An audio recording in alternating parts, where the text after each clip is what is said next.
Greetings, Mavericks and new viewers.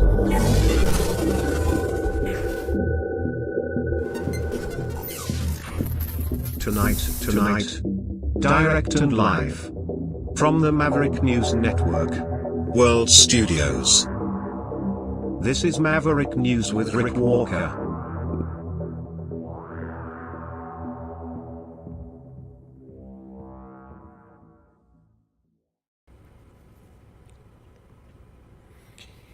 You know, I've been fortunate, in a way, to be able to spend some time in my life around really rich people.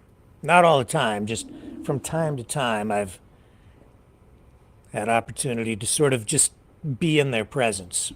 Not me, but them. And I learned something important from it. When you're really rich, people suck up to you if they know that you're rich, even if they think you are rich or in a position of power. You'll be surrounded by groupies and people who are really just there to take advantage of you. People you think are your friends might not really be your friends. They're there because they are opportunists. I don't envy the really rich people. I think when you have really rich people hanging out with other really rich people, there's probably more genuine or more sincerity in the relationships because they're on an equal footing. But it's an interesting thing. A lot of sucking up goes on. And the people who want to be around the rich people, who are not rich, somehow they get it in their heads that if they can just be around the rich people, that the wealth and the power will somehow rub off on them. It rarely does. Or sometimes they're there because they are being paid by the rich people to be there.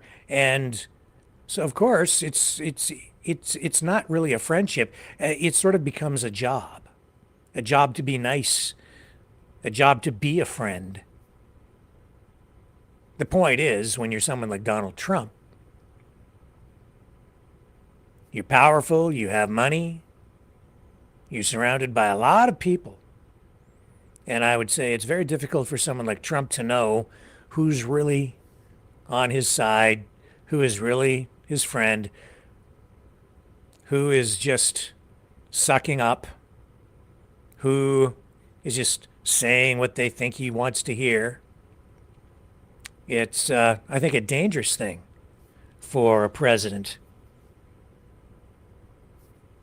because the quality of information, the quality of advice, and the quality of the relationships is, I don't know, so I'd say fragile. It's not always genuine. And it's a particularly strange situation with Trump right now because he has been going around picking fights with people who are genuinely his friends. And he's not even in office yet. When you're really rich and powerful, it's hard to know who your friends are. And I think what I'm learning from these pre-presidency days, these president-elect transitionary days with the incoming Trump administration is that not only does Donald Trump not know who his friends are, his ego, his renewed power, the combination of those things, I think it's clouding his judgment already. As a result, tonight we will be talking about how Canada, Mexico, even the whole world is responding to this aggressive first stage in the Trump art of the deal procedure that seems to be in play right now. Don't judge him by what he says, judge him by what he does, I guess. Setting the stage for negotiations.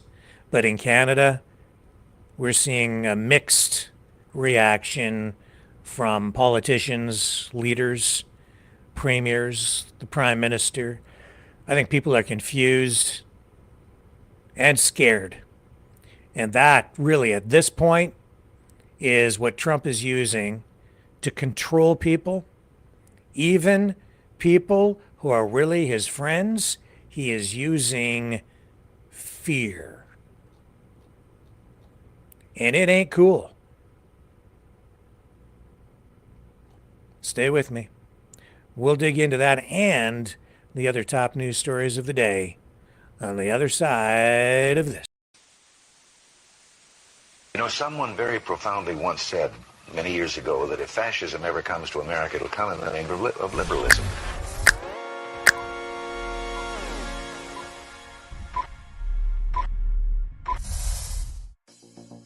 Well, I think it's time we ask ourselves if we still know the freedoms that were intended for us by the Founding Fathers.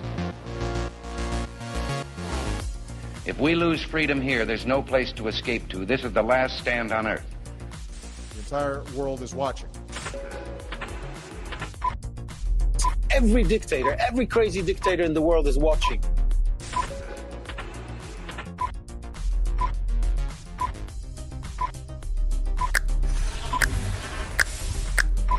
The world is watching. On TV, the entire world is watching. On social media. But the entire world is watching, and yes, they are seeing what we have apparently bravely been willing to say that others are thinking. Stand for freedom. Literally stand for freedom. Let's get this done. The entire world is watching. We're at war with the most dangerous enemy that has ever faced mankind in his long climb from the swamp to the stars. Maverick News. Maverick News. Maverick News. Let me have more control of my own destiny. The world is watching.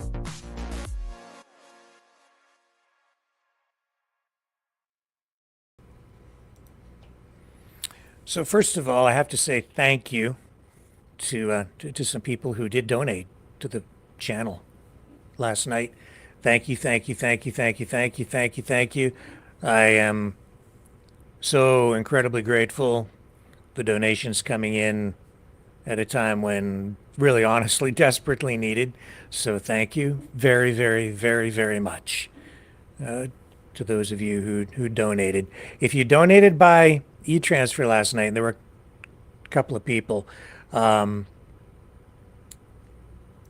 I would just say that I do not get your email address that way. And as a result, I could not email you back. So if there is further correspondence that needs to take place that way, please send me a separate email so that I can respond to it, because the e-transfer itself does not give me your email address when it comes in. So I could not respond with an appropriate thank you. So there is all of that, and I'll talk about that a little bit more in the broadcast as well. Now, tonight, Donald Trump, Person of the Year for Time Magazine. What do you think of that? Well, it is an achievement to become president and then lose an election and then come back and win again. Here it is. Here's the cover. That's Trump, President-elect Trump. Person of the Year, Time. Yeah. But reaction to Trump right now is pretty mixed, and I would say especially in Canada and Mexico, where some people are, wondering, is he really our friend? Because of this threat to impose the 25% tariff across the board on everything coming into the United States from Canada and Mexico, all of that a prelude to these upcoming negotiations. As a result, some people are posting things like that. Traitor of the Year. Not making many friends this way, but that's sort of the Trump style, isn't it? That is sort of the art of the deal. You go in, you're very aggressive, ask for the moon, maybe even threaten as a starting point, and then work back from there. I'm hoping that's all it is, but I can't be certain. Very hard to say. Other people, like Justin Trudeau and others, wishing Kamala Harris had won the election, so we're getting that posted.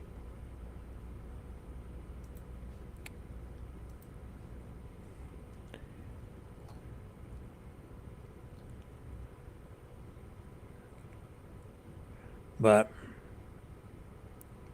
yes, in that person posting that saying from Protect Kamala Harris, that's the that's the social media platform saying, retweet if Vice President Harris is your person of the year. Your person of the year. And then I have to say, too, that this caught me by surprise just a little bit. Shouldn't have, I guess. But I guess Donald Trump Jr. just posted this. Let me bring this up. And I'm going to take the audio down so I don't get the copyright strike on the music. But he posted Vladimir Zelensky on the cover of Time getting kicked in the head by, you guessed it,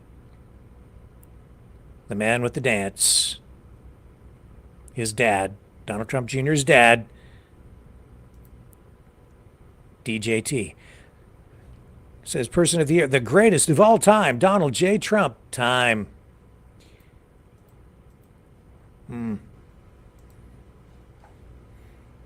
course, not everybody thinks Donald Trump Jr. is all that bright. That's why some people are posting things like this.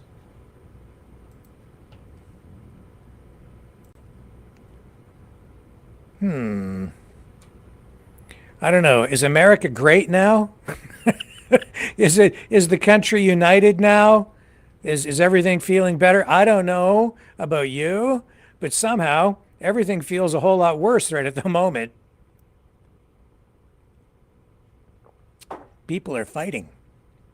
It doesn't feel like, I guess maybe if you were on the losing side before and now you're on the MAGA winning side and you're all in on the Trump agenda, then I guess maybe you're feeling better. Maybe it feels better. I don't know. It doesn't feel better to me because the country feels as divided now as it ever was. I guess in some ways even more divided. It worries me. Worries me. Just watched some speeches at Mar-a-Lago from the other night. Mel Gibson was there, or General Flynn rather, was there. And there's a different tone to everything about everybody around Trump right now. It's to me, it feels extremely negative. It feels like it's bringing out darkness in people somehow. Anger, people looking for revenge, I would say. And there's a certain mania fueled by, I would say, skewed perspectives and exaggerated perspectives as well. That's my opinion, and I'm entitled to it, and I'm going to have my opinions. It doesn't feel right. Something feels very, very, very, very wrong right now. And I'm worried about it. And I am not the only one. And it's not just Democrats. It's a lot of even Republicans. Maybe even Republicans who lost faith in Trump some time ago, but, at the same time, massive support as well. And I think it's too early to tell exactly where this Trump presidency is ultimately going. But some people are posting this kind of stuff, and I can understand why, frankly. This post saying the federal government has made it perfectly clear it is now officially the enemy of the people. And that in itself worries me because, again, it doesn't feel like the country is on a path to unity, or it doesn't feel very patriotic, does it? It feels still like a prelude to even escalated conflict. I don't like it. And it's not just in the United States, it's in Canada as well. We are seeing, also today, Donald Trump opening the stock exchange.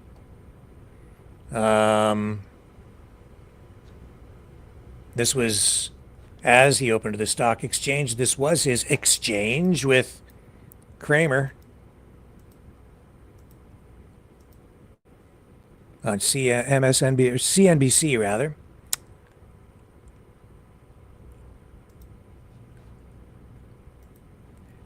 Kramer asking Trump if regular, ordinary Americans should be buying more stocks. And I think the answer from Trump was, well, it surprised me, frankly. It wasn't as optimistic and upbeat as I would have thought. Well, here's what he said. I know you've got a ton of things to do, but what can you say to the working person who owns stocks? Should they buy? Hang on. To a situation where they do, and we have a dip. I know you've got a ton of things to do, but what can you say to the working person who owns stocks? Should they buy more stock? Well, I don't want to get into a situation where they do and we have a dip or something, because that can always happen. You know that better than anybody in the world, probably. I think you're the leading authority in going up and going down, but you always end up. He always ends up. That's the good news. But we have, like, Doug Burgum standing right over here, has done a fantastic job. He's been on your show many times, and we have just tremendous people. I would say this, I think long term, this is going to be a country like no other. We had the 3 best years ever until COVID came in, and then we did a good job getting rid of it. The stock market, if you look at the markets, were higher than just previous to COVID coming in when we handed it over. And now I know we. And then he starts talking about COVID. I have to tell you, like, I remember, I don't know if you remember, I remember the pandemic. I remember everything that happened. Trump was the guy who was in charge. We got locked down. I didn't like that. Did you like being locked down? What did Trump do? Kicked it over to the states and let them kind of handle it. I'm Canadian, so up here in Canuckastania, we had to deal with Trudeau. And we got locked it down up here too. And it wasn't no fun. Didn't like it. But I remember who was in charge when it all was starting to go down, and it was him. So I kind of wonder. I hope. I hope. It seems like there are no good options out there. You go this way, and it's bad. And you go that way, and it's bad. Now, this is all a prelude of things to come, right? So who knows what Trump will ultimately do. People are worried about NATO, the future of NATO, but if you remember the last time, he was, very critical of NATO, but ultimately he was talking about, you don't pay up, we're not going to defend you. And then people paid up and more money poured into NATO than ever before, so that was the ultimate result. NATO ended up stronger in the end as a result of Trump, not weaker. Maybe the same thing will happen this time. That's the art of the deal, I guess. Sometimes it seems like he's your adversary when in fact maybe he's just trying to get you to do what he thinks is the right thing. I just don't use that kind of approach when I'm dealing with actual friends. Of course, in the case of Mark Zuckerberg, I wouldn't say he was a real friend to Donald Trump, especially when he banned Trump from Facebook, gave him a lifetime ban. Is he even back on Facebook? I don't think so. But Zuckerbucks, as they call him, I don't know what he's worth, but quite a bit. Getting attention on Russian media today, strangely enough. This is getting more play over in Russia than it is here. I look over there. I take note to see what they report on, because the choice of stories in a country, within a news organization, that reveals a lot about their worldview, their bias, their agenda. And over on Sputnik, this story about Meta donating $1 million to Trump's inaugural fund is getting considerable play. Right there above the fold, page 1, up near the top on the Sputnik International website. The story being that Mark Zuckerberg is trying to smooth things over with Trump after kicking him in the teeth and kicking him off Facebook by donating $1 million to his inaugural fund. Like I said, when you are really, really, really, really, really, really rich and or powerful, you really have a hard time knowing who your friends are. But then suddenly, even your enemies become your friends when you have the power, when you have something they want. And what is that something? In this case, it's like, please don't regulate me out of business. So now even Mark Zuckerberg has to come and kiss the Trump ring. Imagine what that does to someone's ego when you have that kind of power over people. Even people who hate your guts have to come to you, kneel before you, and kiss your ring while you hand over $1 million.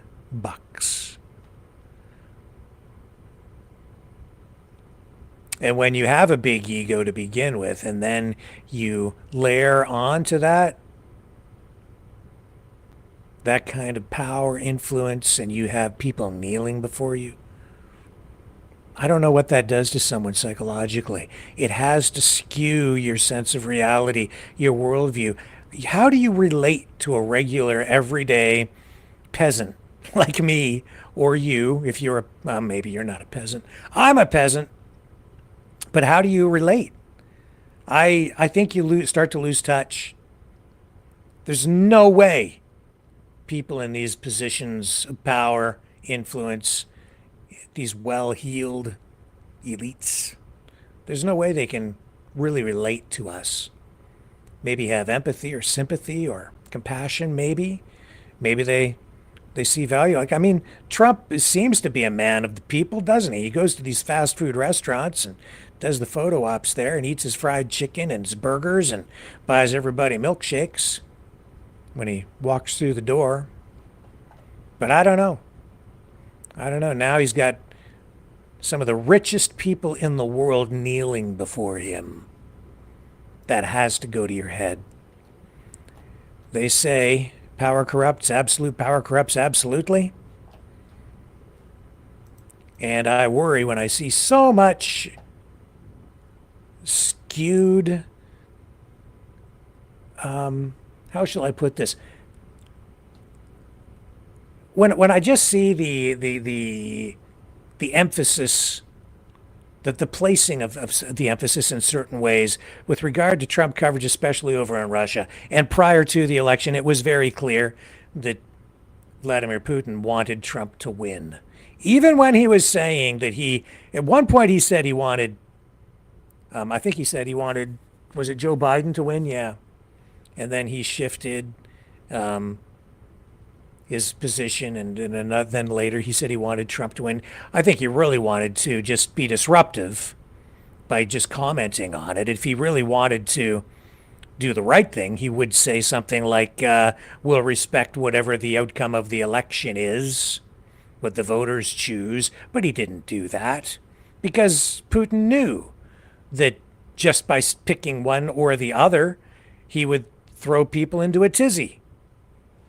That in itself was foreign interference, if you will, into the U.S. election just by talking about it. Is it illegal? Not when you're the not when you're president of Russia. Who's going to do anything to you anyway? He can say whatever he wants. But if you want to leave an election alone, you leave it alone. He didn't do that. It was very clear, not only from what he said, but from the actions of Russian media, online influencers, and others, just that Trump was their guy. Now he's in. And then there was that comment, and I can't remember the name of the official. I'll have to look it up. But there was this sort of coded language. This was about a month ago now. It was right after the election. He said something to the effect of, I hope Trump... It was basically that Trump owed Russia a debt. And they were looking for him to do the right thing and pay up, basically. Now I see this video, this post from Donald Trump Jr. having his dad kick Zelensky in the head. How does Donald Trump repay the favor? If indeed, even indirectly and without any real collaboration or collusion, the Russians helped him get elected, which I think in a way they did, just with their information campaigns. Whether intentional, yeah, it was intentional. It was. They wanted him in there. So I don't know. But will Trump fold on Ukraine? Will he just hand it over? Just sit back and watch. See what happens. His actions in Ukraine, in my view, will tell us a lot about where he really stands, where he really is with regard to relations with Russia. Yeah. Yep. We will see. We'll find out what he really is all about. Is he really all about America first? Is he? Is he pro-America? Does he love his country?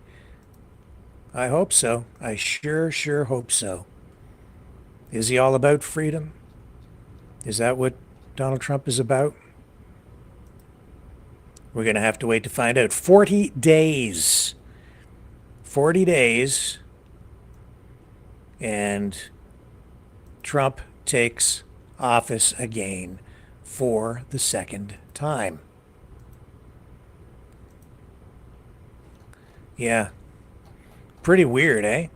Who really would have thought that he would have the strength, the ability, the stamina, the financial resources even to fight back against all the lawfare, the political opposition, the efforts to throw him in the slammer-rammer and put him behind bars. Who would have thought that he would survive all that, come back, and win the presidency? It really, truly is an amazing comeback story. I have to hand it to him. I was always much, until recently, I was always pretty much on board with the whole Trump agenda. Not that I was endorsing him. No, sir. I didn't endorse any candidate. None of them. None of the above. I didn't endorse RFK Jr., although even there we were providing, pretty extensive coverage of his rallies and the early portions of his campaign. But I didn't endorse him. I was always leery. We're, wondering what's this guy's really all about. When is the other shoe going to drop? When will I learn enough about him to get a better handle on what he's really all about? And yeah, I have a lot of concerns now about RFK Jr. and some of the things he said, especially in the last half of his campaign. And now there he is standing right beside Trump. And I've said I don't think RFK Jr. has any business being anywhere near the White House. And I said that while he was still in the running against Trump.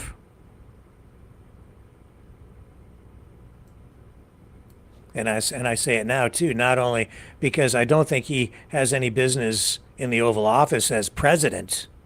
I don't think he has any business anywhere near the White House, period. That's my new opinion at the moment. That's my opinion, and I'm entitled to it. What do you think? Because the more I've listened to him, the more he worries me. I think that he is just out to lunch on a lot of things, and I think that he repeats.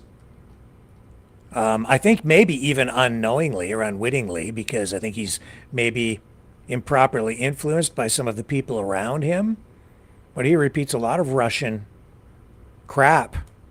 Stuff that we've on this program shown to be absolutely false, and then those same narratives come spewing later out of RFK Jr.'s mouth, where he actually accused his own country of committing war crimes when it wasn't even true in the particular case that he was citing. Wasn't true. So anyway, I don't have to get into him. We'll see if he even is confirmed in his health portfolio as part of the incoming Trump administration. I don't know.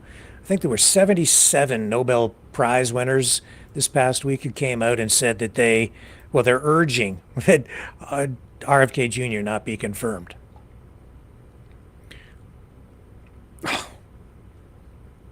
It's like half the people around Trump seem to be pretty solid, and the other half, I'm like, I don't know about this guy. It's just weird. It's just, I don't know. There's no good options out there right now as far as I can see. Worries me a lot. Here's, and then with this threat of a 25% tariff across the board on everything going into the United States from Mexico and Canada, right? On each side of the U.S. border, we're getting a real mixed reaction. And,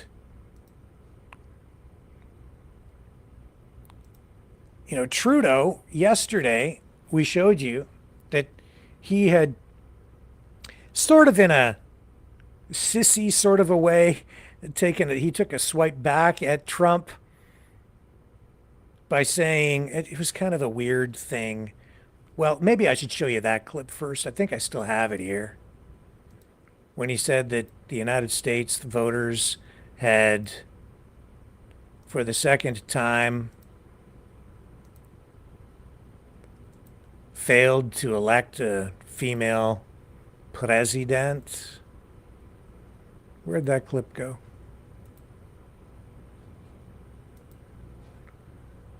Let me see if I can. I'll tell you what, let's take a little break. We're going to come back. I've got this whole other section of information related to all of that lined up.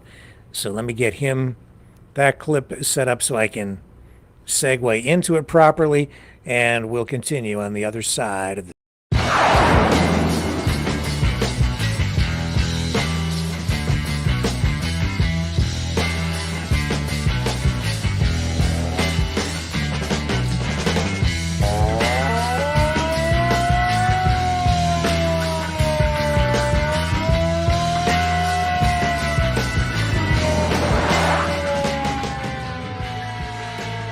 Maverick News. Fighting for freedom. Okay, so I have the clip. Let me bring it up on the screen. Here it is. I'll play this again. We showed you this yesterday, but it's worth running one more time because this sets the stage for a whole section of what we're going to talk about tonight. It shouldn't be that way. It wasn't supposed to be that way. We were supposed to be on a steady, if difficult sometimes, march towards progress. And yet, just a few weeks ago, the United States voted for a second time to not elect its first woman president. Everywhere, women's rights and women's progress is under attack, overtly and subtly. But I want you to know that I am, and always will be, a proud feminist. You will always have an ally in me and in my government. Now it's And then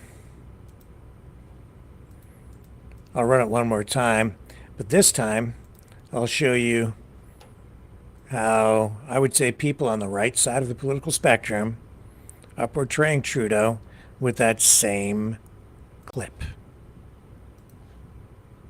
I want you to know that I am, and always will be, a proud feminist. You will always have an ally in me and in my government. I want you to know that I am, and always will be, a proud feminist. So that's what's going on social media. A long time ago, somebody said to me, I think it was my brother, who said, nothing good will come of this social media stuff. I think he was right. It has polarized people. It has changed media. We have a combination now, really, where mainstream media also engages in social media activity, of course. And over on Fox News, Trudeau's not scoring any points. This is how they reacted over on Fox to the guy who was once the darling of the media when he was first elected. Now, not so much. His fancy socks have worn thin. Not just with his political opponents, but I would say almost across the board. He is so low in the polls right now, and now it's the strangest thing. Trump kicks Canada in the head, insults the country, insults the prime minister, and Justin Trudeau gets the blame. But I think it's because his response has been so weak. Canadian Prime Minister Justin Trudeau tried to hit back at President-elect Trump, but instead he managed to insult you, all of you Americans out there. You may remember at a recent meeting, Trump reportedly suggested to Trudeau that Canada become the 51st state if the country couldn't handle his border tariffs. Trump then doubled down on the jab, labeling the prime minister the, quote, governor of Canada. Here's Trudeau's attempt at a counterpunch. We were supposed to be on a steady, if difficult sometimes, march towards progress. And yet, just a few weeks ago, the United States voted for a second time to not elect its first woman president. Everywhere, progress is under attack, overtly and subtly. But I want you to know that I am, and always will be, a proud feminist. You will always have an ally in me and in my government.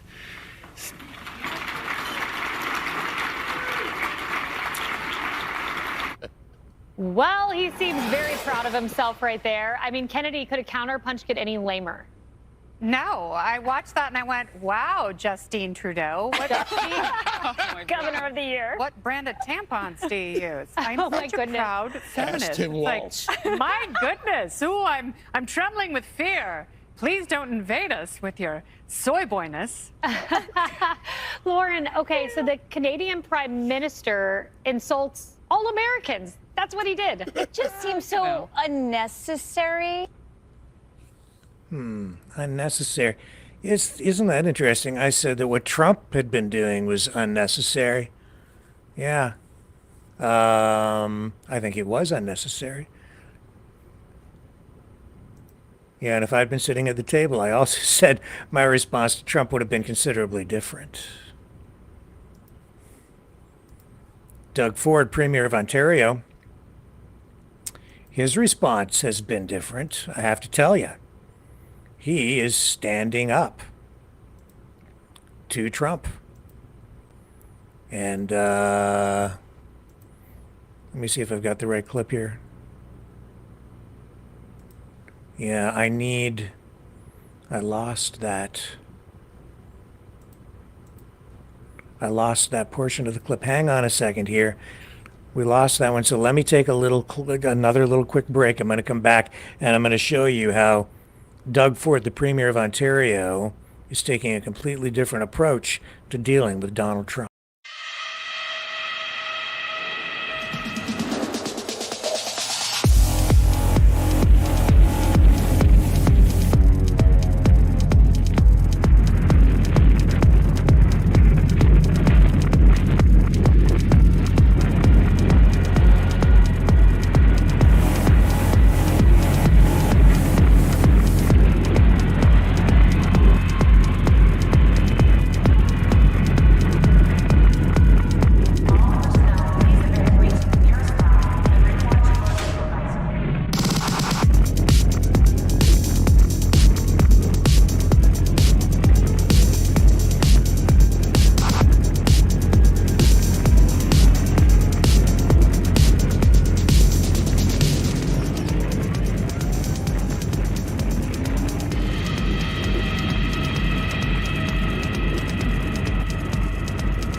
Maverick News. The world is watching.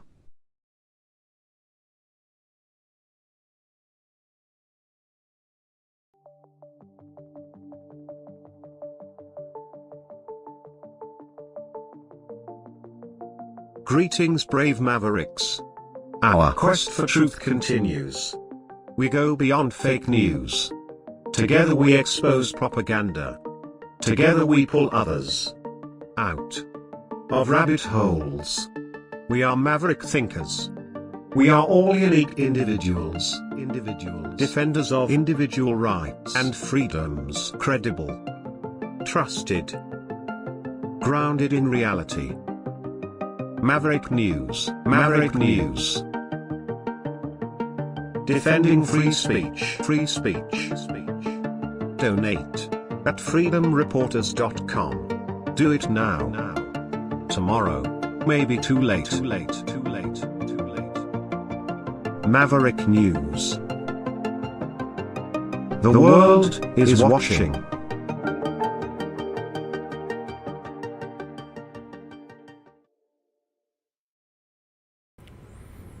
So yeah, I said that I would have kicked Donald Trump in the shin, metaphorically speaking, if I had been sitting at that table with him at Mar-a-Lago, because I think he respects strength.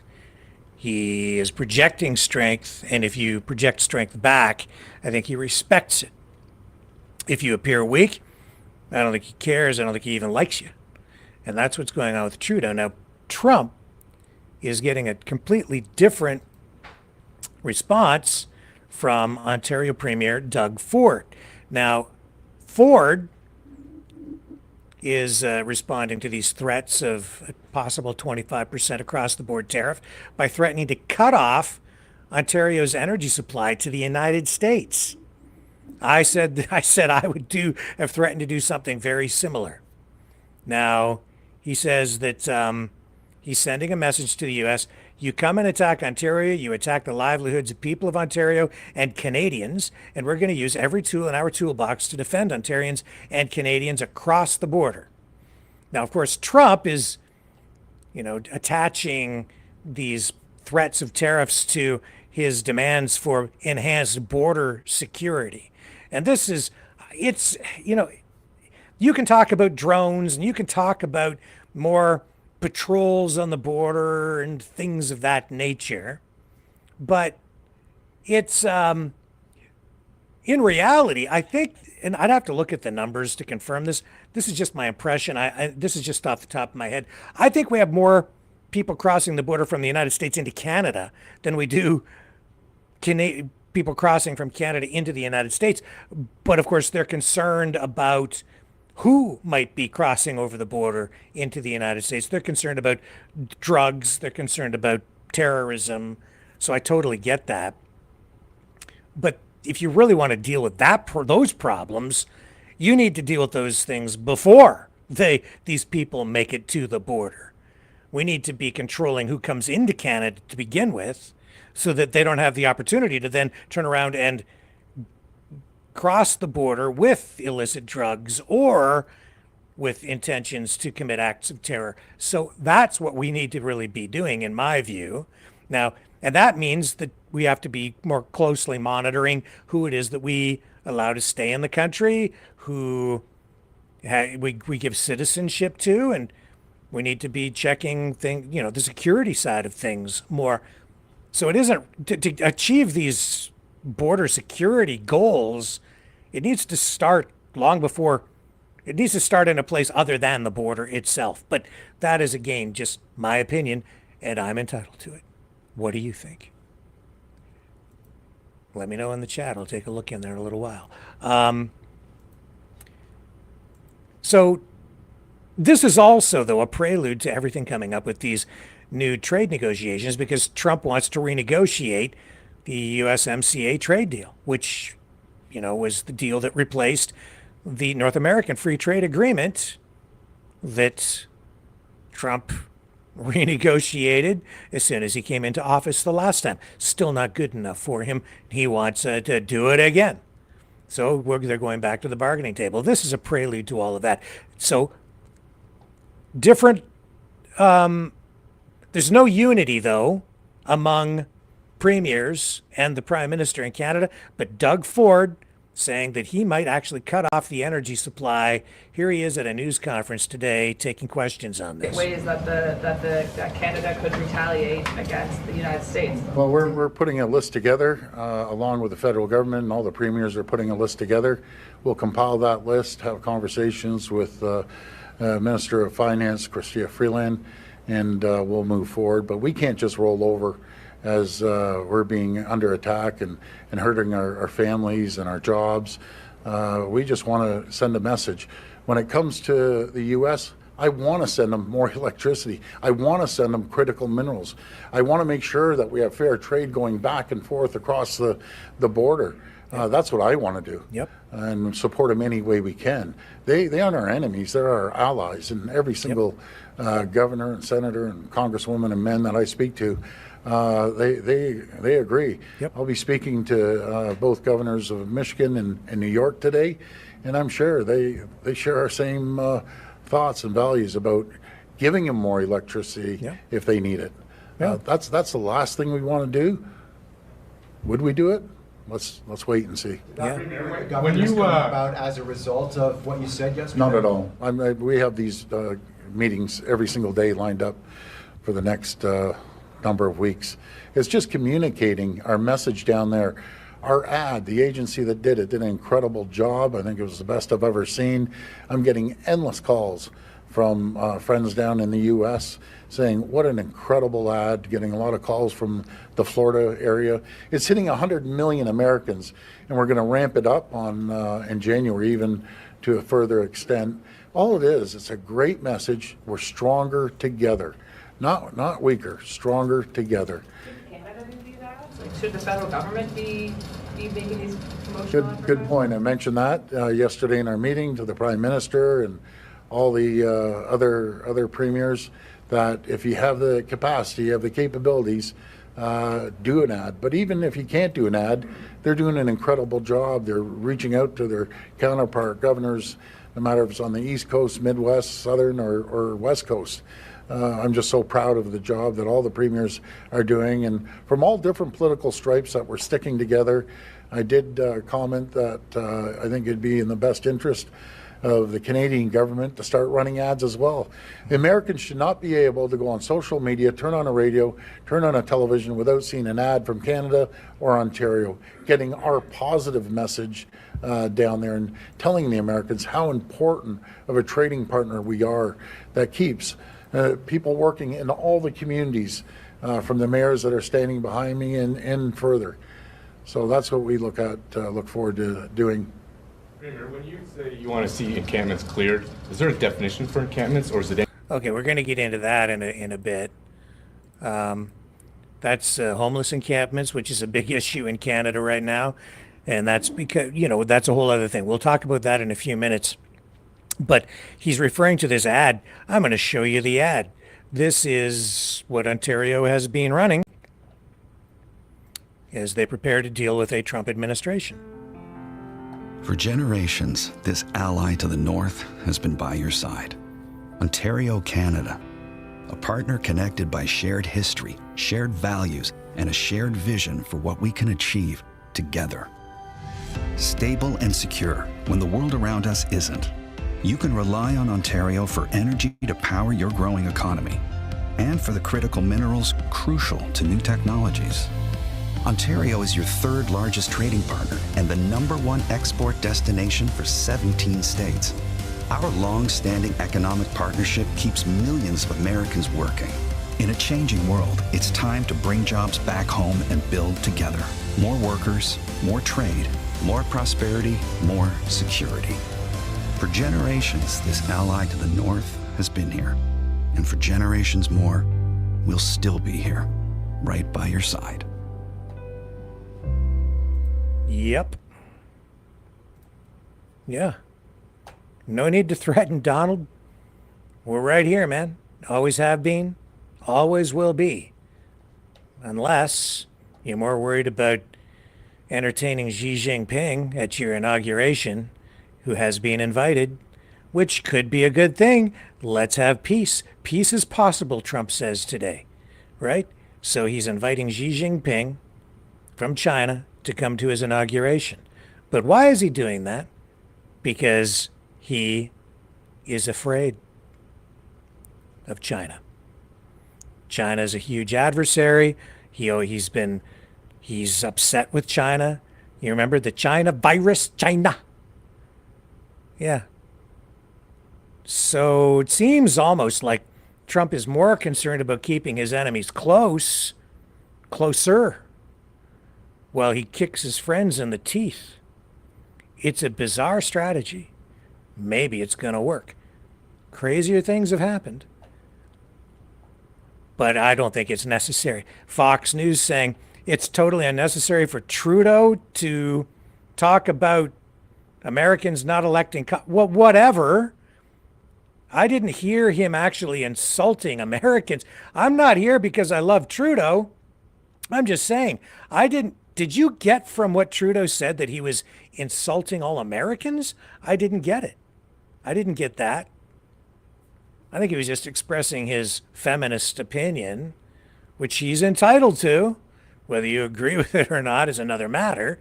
But, he's acknowledging that 2 times in a row, the American voters had an opportunity to vote in a woman, and he didn't do it. Well, we'll pivot back to that in a moment too. But, and we've had people saying, even on this program in the last few days, that, well, maybe this approach by Trump will actually unite Canadians.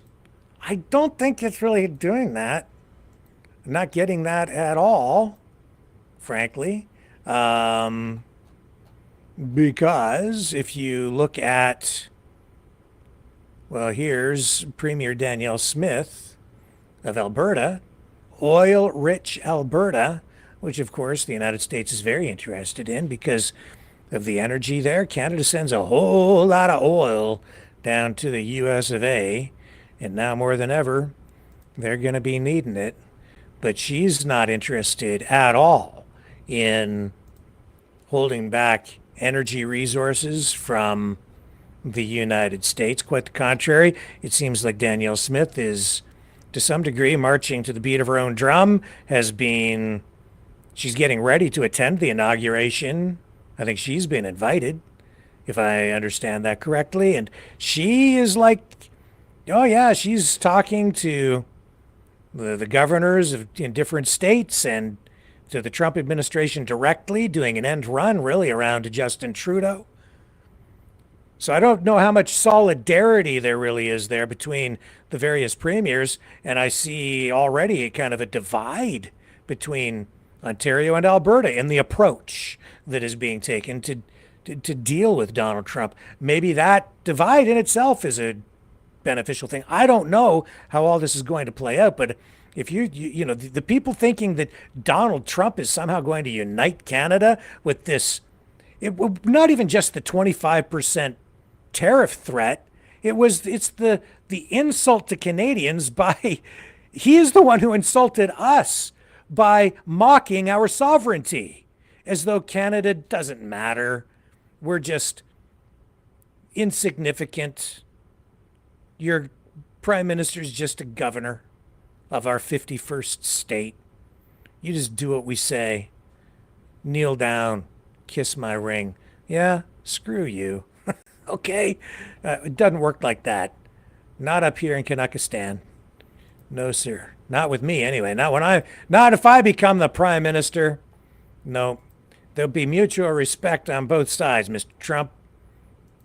That would be my message. Danielle Smith, though, I'm not sure how you would characterize her approach, but this is what she's saying about possibly ever cutting off energy. No way. There are too many jobs at stake in Alberta, too much money. What do you make of Doug Ford's vow to cut off energy to the U.S. in the wake of the 25% tariff threats? Well, let me be clear from the Alberta perspective. Under no circumstances will Alberta agree to cut off oil and gas exports. We don't support tariffs. I don't support tariffs on Canadian goods, and I don't support tariffs on U.S. goods, because all it does is make life more expensive for everyday Canadians and everyday Americans. So instead, we're taking a diplomatic approach, and we're meeting with our allies in the U.S. We're making the case for Alberta oil and gas to be part of the solution to energy affordability, to energy security, and to, generally speaking, North American defense security as well. And of course, we'll work with our counterparts in Montana in a shared border arrangement so that we can improve public safety, crack down on illegal migrants and illegal drug trafficking. And that's part of the reason why we're announcing this today. We know that there are issues that have been identified that are irritants to the current administration. We've identified those as a problem in Alberta as well. We're accelerating our plan, but that is our approach, is one of diplomacy, not threats. I don't know, maybe in the end it'll end up being a good cop, bad cop strategy, with Doug Ford on one side being the bad cop and Danielle Smith on the other side being the good cop for Canada. And I don't know where JT fits in. Seems like some people just want him to fade away and might not even take part in these negotiations. But the federal government will, of course, be taking the lead on this. Except, as I say, Danielle Smith down there doing her own thing, and more power to her, I guess, to try and do right by the citizens of Alberta. And energy is really largely a provincial jurisdiction. So they have... It's their resources. Federal government doesn't, it has to share power in Canada with the provinces. It's not all powerful over provincial governments. That is for sure.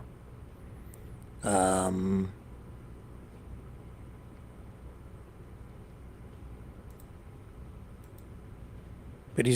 Trump is no fan. Remember, this is what he was saying back in 2022 at CPAC. Just going to run this just to kind of give you a little taste of the past, to understand where we are at in the present. Here he is, DJT.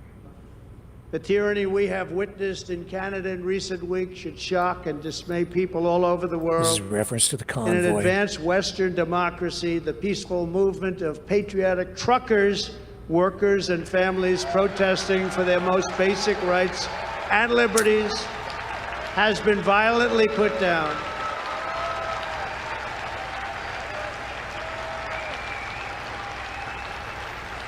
Their assets and life savings have been frozen.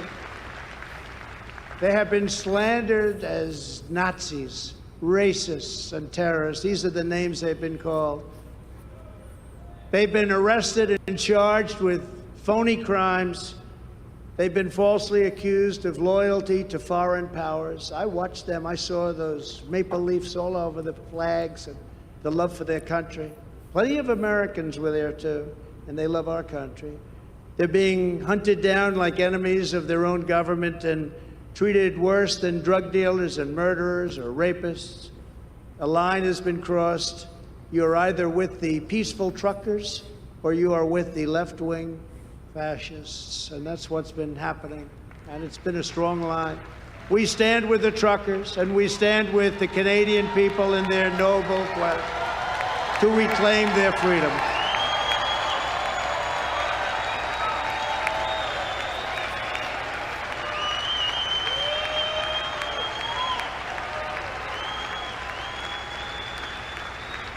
Thank you. Thank you. See, this is why Trudeau, as I've said so many times, worst prime minister in Canadian history. Because his actions, and it comes right back to that convoy. This is why he's the worst. Because he's made errors in judgment. He has responded to different problems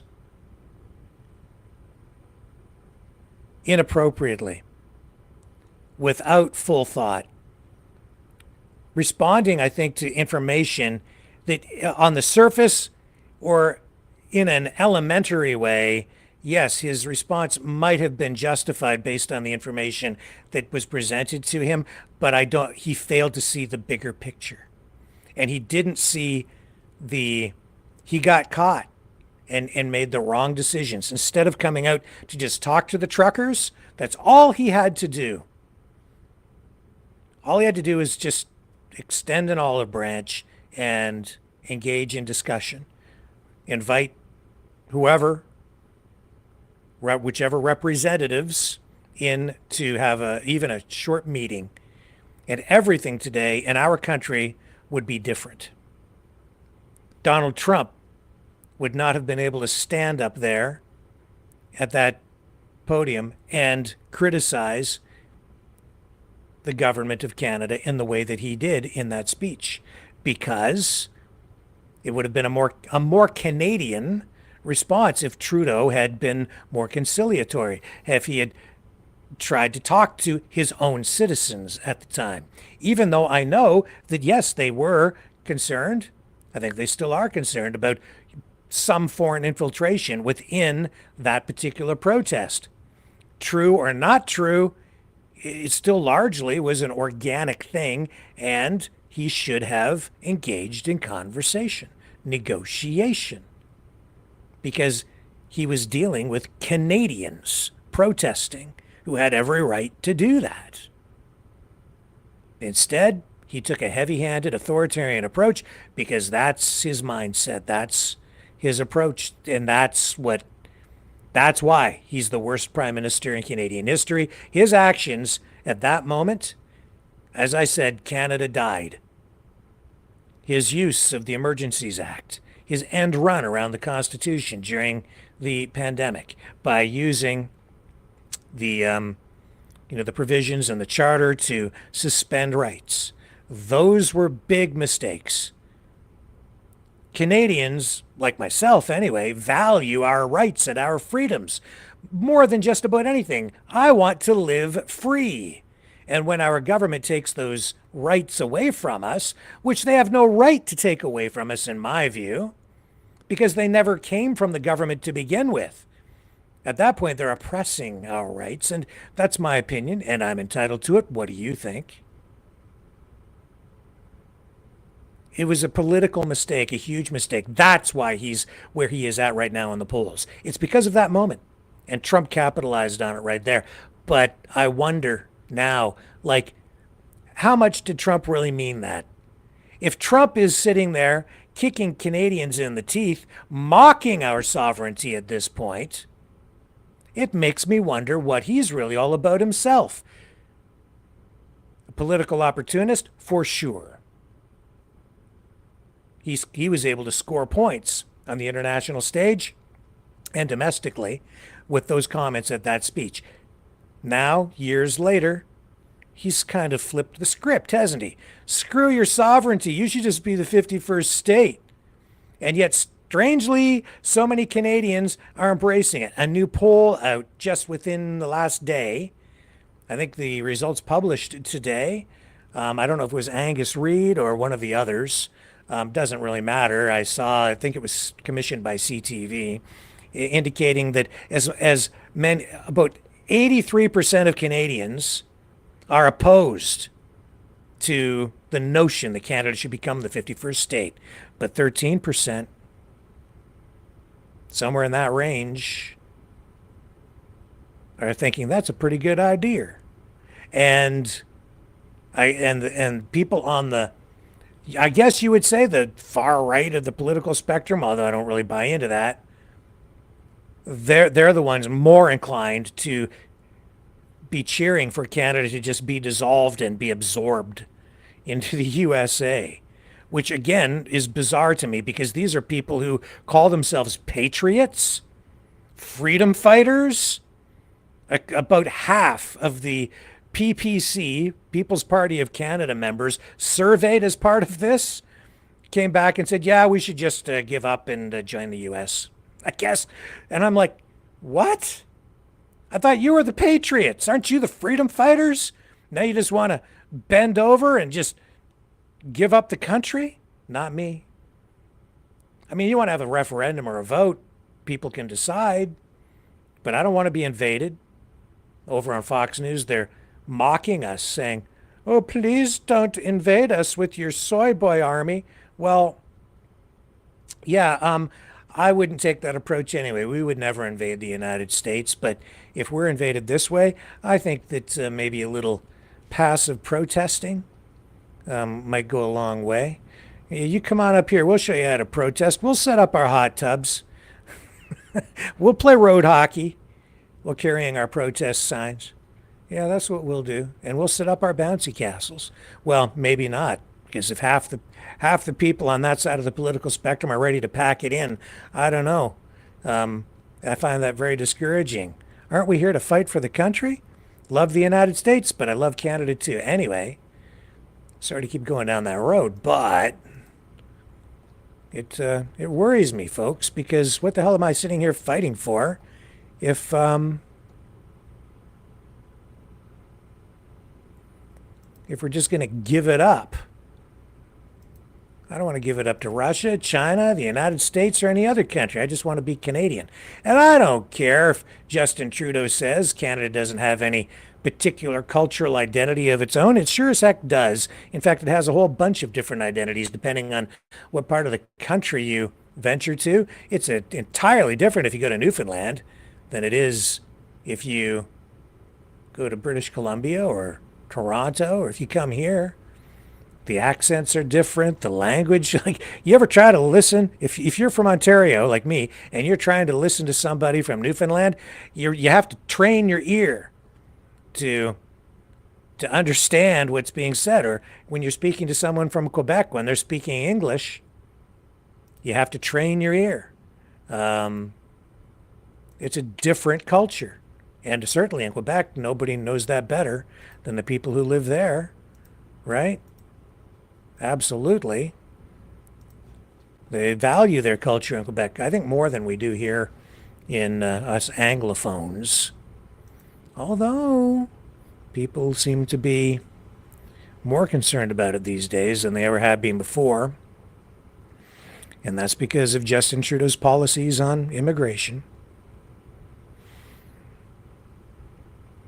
Tom Mulcair, the former leader of the New Democratic Party, now a regular contributor and commentator on CTV News, says that Trudeau might actually be a queen maker in the waiting. He's thinking, I guess, that Trudeau might actually step down before the next election. As we get into next year, he says today that there's a possibility maybe Trudeau won't hang on to run in the next election because he's so low in the polls. I just took note of this today, and I don't usually pay a lot of attention to what Mulcair says, but in this particular case, I think he might possibly be onto something, because Trudeau is in so much trouble politically right now, and he is dragging the party down. Now, don't count him out. He's got a powerful political machine behind him, but he also has two women in the wings waiting, Chrystia Freeland and Melanie Joly, the Foreign Affairs Minister, and Mulcair is very focused on both of them. How do we explain that part of his speech? Now, you're quite right. He was reading from a prepared text. The only plausible explanation that's been given to me by somebody in the know, and it's something that I agree with, that Trudeau might decide not to stick around for the next election. He was teeing it up. If you look at all those sentences together, he was pleading for women in leadership roles in politics. Now, the only party in Ottawa, there's 5 parties in the House of Commons, the only one that's never had a woman leader is the Liberals. Trudeau defeated 4 women for the leadership the last time. So is he trying to set it up so that he could plead, for example, for either Melanie Joly or Chrystia Freeland to be his eventual replacement, if indeed he does step down? And I repeat, I sincerely believe that that's what he's planning to do. I don't see him sticking around, not with everything that's happening right now. Interesting.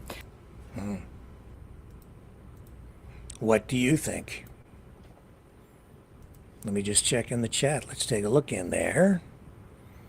Is Trudeau just waiting in the wings to be a queen maker? I don't think Freeland would fare much better at this point than Trudeau. She's not terribly popular in the country either, and her jerking motions, things like that, that's not playing well on social media. I don't know if she has a medical condition or what it is. There is something, it's like she's got a tic.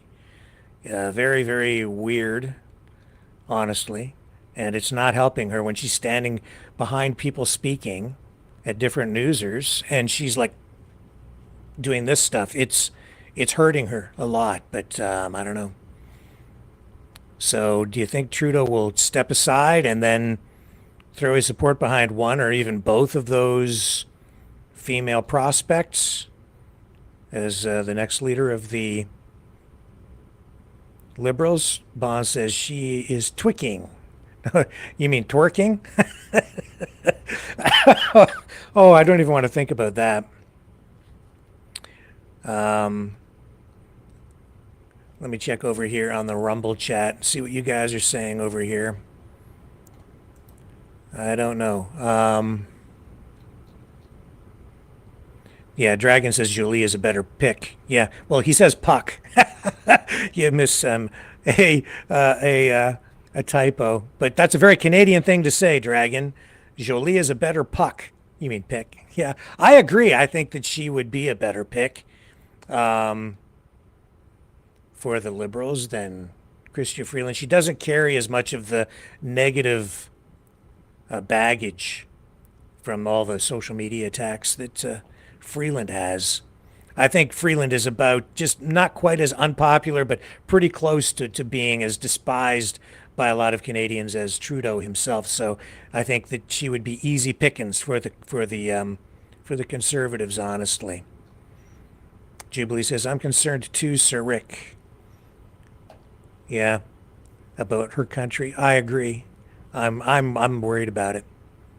And DC123 says both are hated by Canadians. Yeah. Yeah. And Dog Mom, hello, Dog Mom. Yes, I got your phone message, Dog Mom. And I have to check to see exactly what's going on with your donation. So thank you so much for that. I need to make sure that the one that I saw come in was yours. And I'm pretty sure that it was. She says, if Canadians have to stand together to fight for our country, a lot of people have to stop being keyboard warriors expecting things to change. Yeah, yeah. And thank you, Dog Mom. Yeah, thank you. Yeah, you know, I just think a lot of people out there, I don't think they realize where the attacks on Canada are really coming from. I don't think it's from so much within. It's all from outside. It's exterior. And when I say it's not coming from within, it is coming from within, but it's because we have people who are compromised within the government itself. I have a call coming in. Let me just see what this call is, and I will be right back.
Maverick News.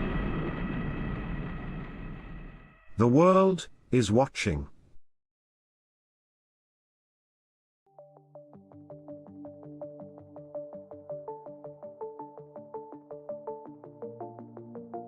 Greetings, brave Mavericks. Our quest for truth continues. We go beyond fake news. Together we expose propaganda. Together we pull others out of rabbit holes. We are maverick thinkers. We are all unique individuals, defenders of individual rights and freedoms, credible, trusted, grounded in reality. Maverick News, Maverick News. Defending free speech, free speech. Donate at freedomreporters.com. Do it now. Tomorrow may be too late. Maverick News. The world is watching.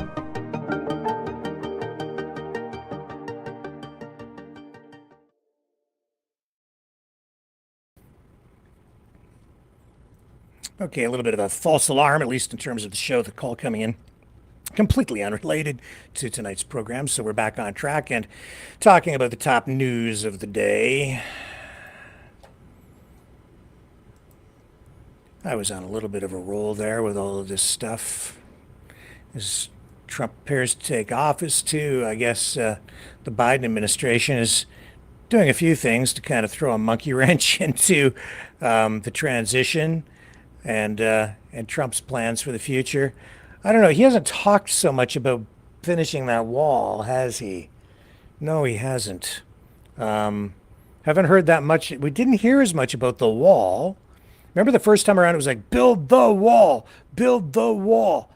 Well, now Biden administration is auctioning off unused portions of the wall. Here it is on social media. This is from the Daily Wire. They're going to auction off all these sections of wall, I guess, within the coming weeks before Trump comes into office. Some of this stuff is going for like $5. Daily Wire saying, in the final weeks of the Biden administration, truckloads of unused border wall materials are being hauled away from the Arizona border. It says it's being taken north to a government auction site where bidding for an entire segment of wall starts at just $5. There's all the sections of the wall. A Border Patrol agent estimates that up to half a mile worth of wall is being transported every day. Who's going to buy it? What are you going to do with this? It's steel, I guess. Scrap. It's a lot of border wall, it says, that's for sure. Look at it all.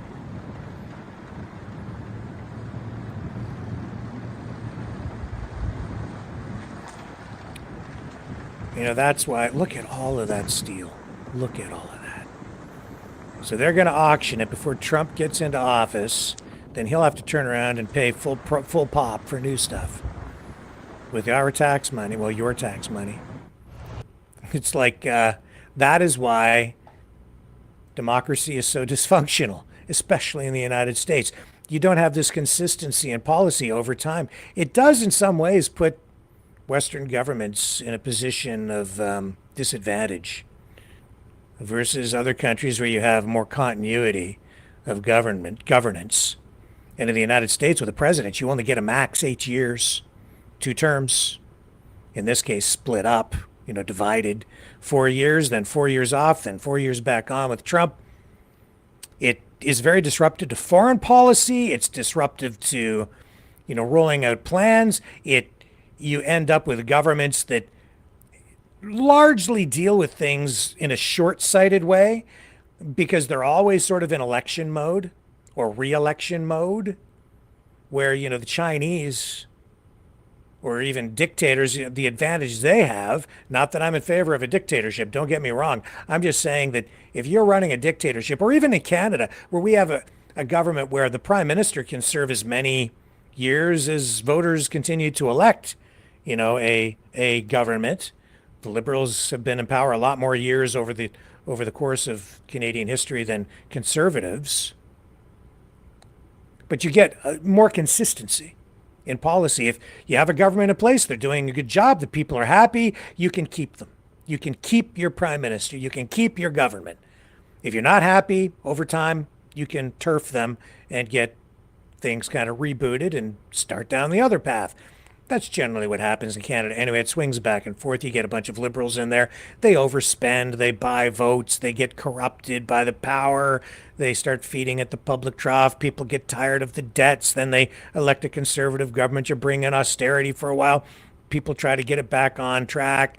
You know, the budget seems to be getting better. The economy gets stronger. Then people sit there and buy into the notion again that they're being oppressed and the government should be doing more for the little guy, tax the rich, blah, blah, blah. You know, all the false promises. And then we turf them and bring back in the liberals and spend some more. It just goes around and around in a circle like that. But in other countries, there is sort of more stability. And there's instability in foreign policy within our governments that way too. There always is.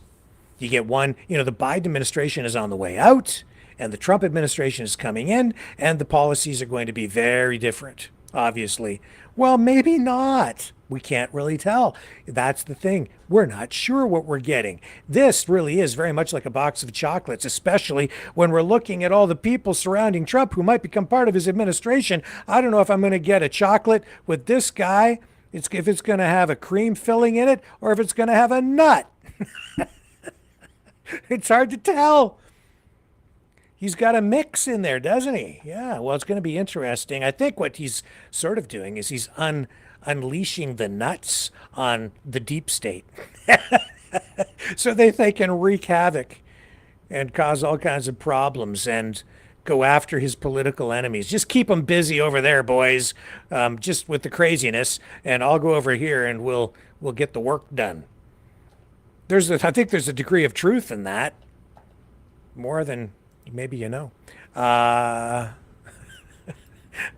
What a weird time this is. What a weird talking about weird. This whole thing with the drones, it's still going on. Here, I think there's a new video even today, just came out, of another sighting over New York. Apparently. Let me see if I can find it here. I had it. Flying right over the Statue of Liberty. Up, so they say. I'll look it up again here on the fly. Hang on. So, and then this was the subject at today's news conference as well at the White House.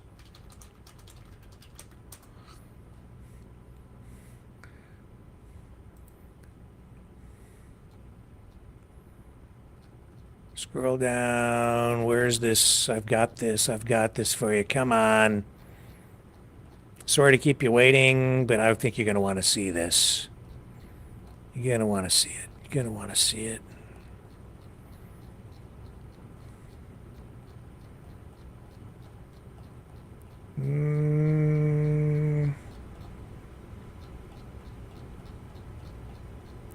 Where'd you go? Where'd you go? Where'd you go? Maybe not.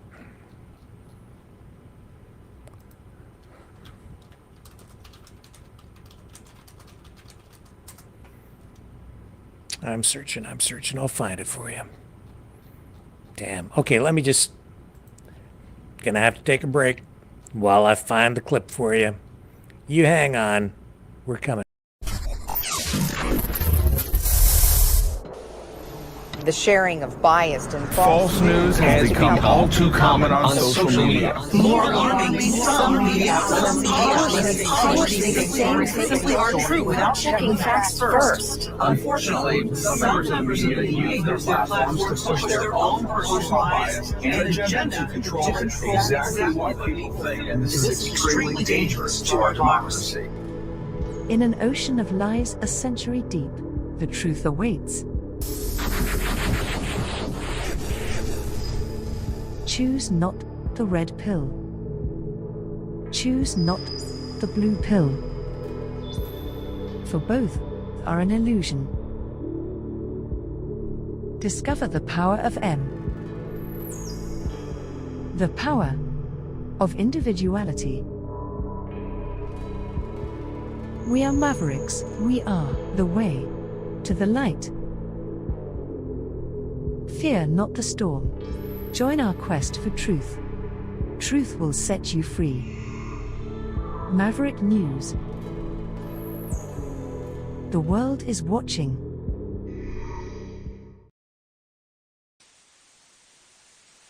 You know, someone very profoundly once said many years ago that if fascism ever comes to America, it'll come in the name of liberalism.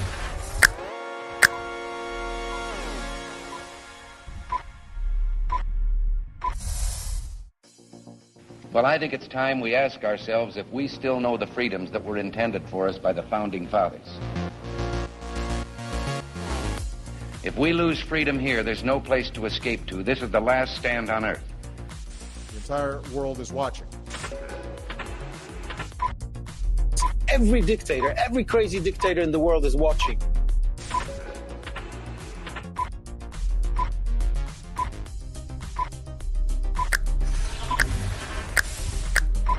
The world is watching. On TV. The entire world is watching. On social media. But the entire world is watching, and yes, they are seeing what we have apparently bravely been willing to say that others are thinking. Stand for freedom. Literally stand for freedom. Let's get this done. The entire world is watching.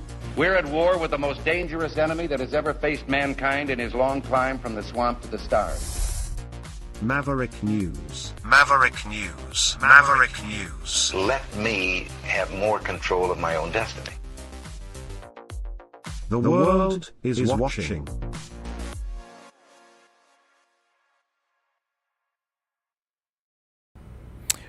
More drone footage being released, posted on social media. Now, the thing is, I think this one appears to be real, but how authentic some of this stuff is now, I don't know. A lot of people, though, have reported these large drones over top of homes, you know, places in the New Jersey area, New York, and here it is. Here's just a video posted within the last 5 to 7 hours. I don't know when it was shot exactly, but another new post, unless it's been reposted, but I don't know. It's all weird. That's right over our house. Yeah, right over your house. Whatever it is. That looks like a drone. It looks sizable. Nighttime footage.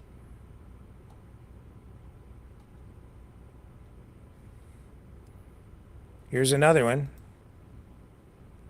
Now, but is this real, or is this just people taking advantage of the mania surrounding this? I don't know. This one may have been made up, or is it real?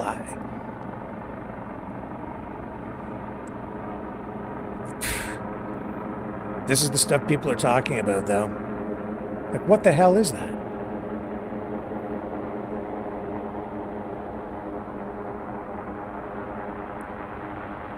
I don't know. The thing I'm concerned about is maybe I'm showing you some video now that has been fabricated, that's fake, that is just playing into the whole whatever this thing is that we're dealing with right now. A psyop, a real security risk? I don't know. Or maybe it is real. No idea. No freaking idea.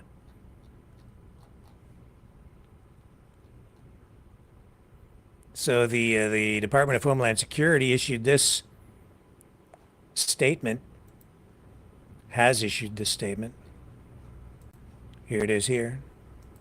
It says it's a joint Department of Homeland Security and FBI statement. It says we have no evidence at this time that the reported drone sightings pose a national security or public safety threat or have a foreign nexus. The FBI, DHS, and our federal partners, in close coordination with the New Jersey State Police, continue to deploy personnel and technology to investigate this situation and confirm whether the reported drone flights are actually drones or are instead manned aircraft or otherwise inaccurate sightings. Historically, we have experienced cases of mistaken identity where reported drones are in fact manned aircraft or facilities. We are supporting local law enforcement in New Jersey with numerous detection methods, but have not corroborated any of the reported visual sightings with electronic detection. To the contrary, upon review of available imagery, it appears that many of the reported sightings are actually manned aircraft operating lawfully. There are no reported or confirmed drone sightings in any restricted airspace. We take seriously the threat that can be posed by unmanned aircraft systems, UAS, which is why law enforcement and other agencies continue to support New Jersey and investigate the reports. To be clear, they have uncovered no such malicious activity or intent at this stage. While there is no known malicious activity occurring in New Jersey, the reported sightings there do, however, highlight the insufficiency of current authorities. So yeah, they're still looking at it. And when they say these have, in many cases, been reports of unidentified objects or drones that have been mistaken as drones because they're actually aircraft, I draw your attention to this video just posted, at least it appears it was just posted, of something flying over the Statue of Liberty. Bro, you gotta be kidding me. Don't tell me I'm sitting here on this ferry and I see a slave on by. No way. Nah. No. Yo. This reindeer's on the front of it. Oh my God. Nah. Oh my God, do you see? I don't know what that is. Bro, you gotta be kidding me. Don't tell me I'm sitting here on this ferry and I see a slave on by. Two things in this shot. Nah. First of all, that one on the top, I'd say that's an airplane, okay? With its lights on. Down below, maybe you can't see it at home on your home screen, especially if it's a small screen, but there's something darker reflecting a little bit of light, or there's a little bit of light coming out of the sides and something on the back end, and it is big, or at least it appears to be big. Objects closer to you in the foreground appear larger than things further away. So the size of that in the image here may be deceptive. It depends on how close whatever that thing is. But it seems to be moving very smoothly across, but I don't know if that's authentic again or if it's generated somehow. And in this age of AI and artificial intelligence and AI-generated video, and it's pretty easy to create some stuff that looks extremely realistic, especially when it's fuzzy like that. You could easily trick people, but oh yes, oh then it says, yo, there's reindeers going in front of it. No. Yo. Oh, you see, it's supposed to be Santa Claus. Uh-huh. But boy, I'll tell you, I saw that posted on Mario Nawfal's site, and I was like, what is that? And it didn't have the reindeer thing on the post there, so I don't know what he said. Maybe he did make reference to it in his caption on the top, but it was originally posted like it was supposed to be a real thing, but it's not. It's still today at the White House briefing. John Kirby asked a lot of questions about the drones. They held Kirby's feet to the fire there, those journalists did today. Let's pick it up. We'll show you.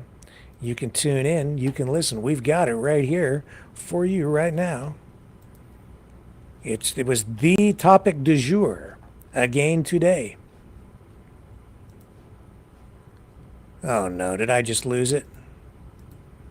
I think I did. Unfreaking believable. I hate it when I do that. Let me bring it back. Very sorry. I just click a little to the left this way or a little to the right that way, and the next thing you know, I lose my clip, but I've got it. I've got it. Hang on. I got it back. I just got to make a bunch of clicks. Click this, click that, click this, click that. Click this thing here, click that thing there. It's not just click and play. It's click, click, click, click, click, click, click, click, click, and then play. Here we go. Here's John Kirby.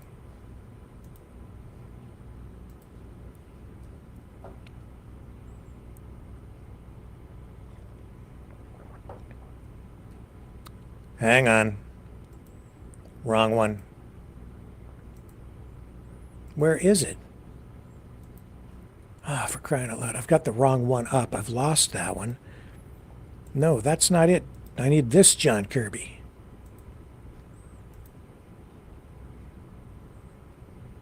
Here we go. Sorry. In circumstances. There we go. And we recognize what they recognize, that there are some legitimate threats that they're trying to. Have they given any indication what they mean by temporary, given that they've been, in occupation of the I think Golan I'd Heights point you since to the Israelis to 1967? speak to their military We're just operations. coming in a little early on the drone stuff. John, on the drones, does the U.S. government have any of its own imagery or video of these systems? I'm not aware that we have U.S. government produced imagery ourselves, but as I said in my opening statement, we have certainly done thorough analysis of the existing imagery. Like from people's cell phones that we're seeing? Basically, with what you're looking at, how can you credibly tell people that there is no public safety threat, there's no national security threat, that there's no reason to believe that a foreign government is involved? Because the analysis thus far, in an investigation that is ongoing, has not revealed any national security or malicious intent or criminal activity. But, Jackie, I would remind you, we're at the beginning here, not the end. There's a lot more work to be done, and we're working closely with state and local authorities to gain more information. I would argue that we're moving pretty well here with a sense of energy to try to figure out what we can do to learn more about this. We're still in the middle of an ongoing investigation, and I'm up here explaining to you and let you know what we know so far, what we believe so far. If information comes to light that changes that characterization, then my goodness, we'll be the first ones to let you know. But right now, there's just no indication that this is some sort of foreign malign activity or, in fact, even criminal. Well, what I don't understand is, this has been happening since late November. I don't know that the law enforcement officials or residents in New York and New Jersey, or even the Democratic senators who wrote to Director Ray Mayorkas and the FAA administrator today would think that this has been handled with a sense of urgency. But that being said, has the President or the Secretary of Defense issued any guidance to NORTHCOM or military installations to act on these systems if they are deemed to be a threat in any way? And what's the benchmark for that determination? So 2 thoughts. First of all, you're right, late November. It is now, the 12th of December. I think it shows that we're moving on with this, and we're going to stay on it. So I want to disabuse you of any notion that we're not taking this seriously, because we are. I can also tell you that if the President, as Commander-in-Chief, believed, based on the information that he'd been given, that there was a national security threat at play here, or even a public safety threat at play here, he would issue the appropriate directives to not only law enforcement, but perhaps even the military if that was needed. I want to go back to something I said at the top.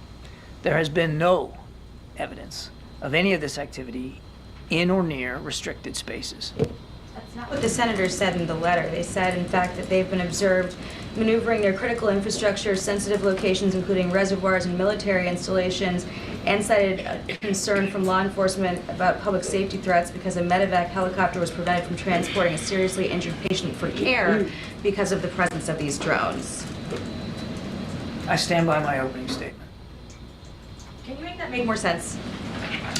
Because I think people in New York and New Jersey see drones the size of an SUV over their house every night and think that that doesn't make any sense. Certainly I understand why people would be looking at this and being concerned about it. We're concerned about it too, which is why we have the Department of Homeland Security and the FBI, my goodness, looking at this. And we're taking it seriously. We understand that people are concerned. We understand that they got questions. We got questions too. And we're working hard to get the answers to that. What I can tell you as we sit here today, at 2:16 in the afternoon on the 12th, is we haven't seen any indication thus far that there's a public safety risk, and we haven't seen. Government know what they are. We are still investigating this. I can't tell you definitively. I cannot characterize for you definitively what these sightings are. I can just go back to what I said at the opening. We've looked at the imagery. We can't corroborate some of the reported sightings through our own expert analysis using sophisticated detection techniques. But that doesn't mean that, we're putting our pen down here this afternoon and calling it a day. We're going to keep at this. What are you doing though? We are continuing to investigate it, as I said in my opening statement, 2 federal agencies, as well as the United States Coast Guard, and state and local law enforcement officials, which we are staying in close touch with. Picking up on drones, has it reached a level, or is there a level determined by which the president or the administration, more directly, would prohibit any use of the airspace, since it is regulated, for drones for a period of time to try to figure out who they are and to remove this anxiety that people in the Northeast are feeling? I don't know that we're at a stage right now where we're considering that sort of a policy option. But I can tell you that we're going to keep an open mind here. And I think whatever policy options we determine are appropriate will be informed by the investigation. And thus far, in this early stage of the investigation, there's just no national security threat that we see and no public safety risk. So again, you want to be careful that you don't you don't jump to conclusions and you don't jump to policy options that may not be appropriate at this particular stage. But we'll obviously see where it goes, and we'll be informed by investigators. One other topic with Jake in Israel and... Okay. It's just...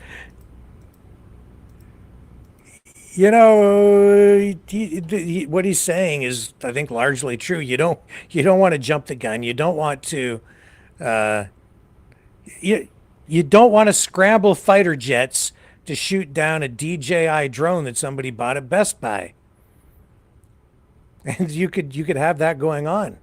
That could create a larger public safety risk. I know a lot of people are thinking, oh, the aliens are coming. The aliens have arrived. Maybe not. Very high. That's, I think, highly unlikely. Now, I don't know. I don't know what this is. It's a very strange thing. I can tell you that I'm pretty sure a lot of the videos being posted right now on social media probably are not entirely authentic. Some of them are, some of them aren't. And the ones that are, there are probably very logical explanations. Will we get actual answers? I don't know. What's going on? I don't know. Why can't the U.S. government, with all its military might and all its surveillance technology, give us a straight-up answer to tell us what it is the people in New Jersey are seeing in the night sky, and I think even to some degree during the day? I don't know. It's just... Truth is stranger than fiction, it seems, these days. Well, I guess we'll just have to continue to ponder. And again, thank you to everybody who has been supporting the channel. We did get a couple of donations last night, and as I say, extremely, extremely helpful. Thank you. Thank you. Coming in at just a time when we really need the help. So, thank you. Saving the day, you are. Saving the channel, really, so thank you. And we will continue to do our work here to get everybody closer to the truth. If you do want to support the channel, you can do that at freedomreporters.com and maverickdonations.com as well. Either way. You can also donate at, if you want to use e-transfer, Maverick Multimedia at mail.com. And if you do send an e-transfer, please do 2 things, if you would. Send me a separate email, just like a regular email, telling me that you sent the e-transfer. Then I'll have your email so I can email back to say thank you. And I'll be able to correspond with you if there are any issues. Secondly, please complete the security question when you make the donation. For reasons of accounting and taxes, The funds do go into a business account so that those funds are used for business expenses specifically. And yes, we then, if any taxes are applicable, we would pay taxes because we do file a proper tax return and follow all the laws. And so the bank requires, because it's a business account, that the security question be completed. Please apply the answer Maverick, Maverick, just like it says there. Maverick multimedia at mail.com is the email address to send it to. The answer to the security question, if you could just assign that to be Maverick, it will simplify everything on our end, and then we can actually complete the process, and it goes into the business account. So appreciate that very much. And thank you so much for the support. Thank you just for watching tonight. Please consider liking, sharing, subscribing. We really need that. Give us the old thumbs up over there on YouTube. Please consider subscribing on Rumble. We really need help there. And you know, we're running these in rebroadcast form over on Parler now as well, and on Play TV. So we're getting an audience there, substantial audience. I'm surprised actually over on Play TV. We've only just started running there. We already have a sizable audience over on Play TV. So hello everyone over there on Parler and Play TV. To all the Mavericks, the new Mavericks who are watching there. And again, really appreciate you guys spending your time with us here tonight. And again, anybody who sends a donation of $10 or more, I will send to you the 10-song Free Dog album, which we produced here. And with that, I will let Cosmo, the Freedom Dog, close things off tonight with the title track from the Free Dog album. Here's Cosmo, Free Dog by Maverick and the News Brothers. Love you guys. Thank you so much for hanging out here tonight. See you all tomorrow, 7 p.m. Eastern, on the flip side.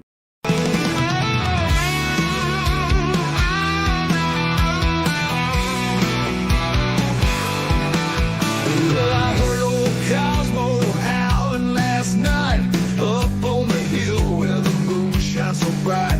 He was singing a tune, lonesome dogs cry about freedom and running and touching the sky. If I leave here tomorrow, would you still remember me? Cosmo's free, running wild, wild as the wind can be. He's a free dog, he's a free dog, he's a free dog. Cosmo's got them paws that just itch to roam. He's chasing his dreams, he's far from home.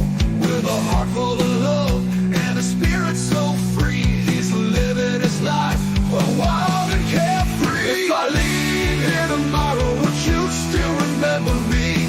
Cosmo's free, running wild, wild as the wind can be. He's a free dog, he's a free dog, he's a free dog. He's got the stars in his eyes, the wind in his fur, a tail that wags like it's never heard of a blur. Cosmo's on a journey, he's got no chains. He's running through fields, breaking all the lanes.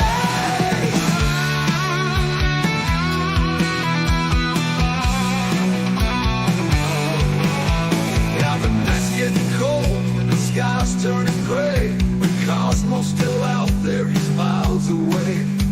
He's not looking back, he's got his path to tread. With every step, he's leaving his bed. If I leave here tomorrow, would you still remember me? Cosmo's free, running wild, wild as the wind can be. He's a free dog, he's a free dog, he's a free dog. So if you're feeling lost, just think of Cosmo's run. Remember his spirit, his freedom, his fun. And maybe one day, when you're feeling alone, you'll find your own freedom and let your spirit go. If I leave here tomorrow, would you still remember me? Cosmo's free, running wild, wild as the wind can be. He's a free dog,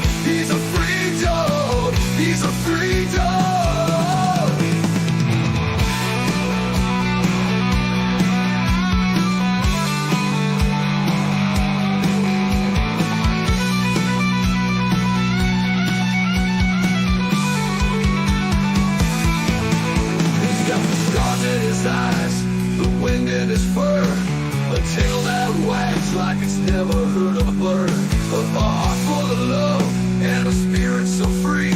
He's living his life wild and carefree. He's got the stars in his eyes, the wind in his fur, a tail that wags like it's never heard a bird. Cosmo's on a journey, he's got no chains. He's running through fields, breaking all the lanes.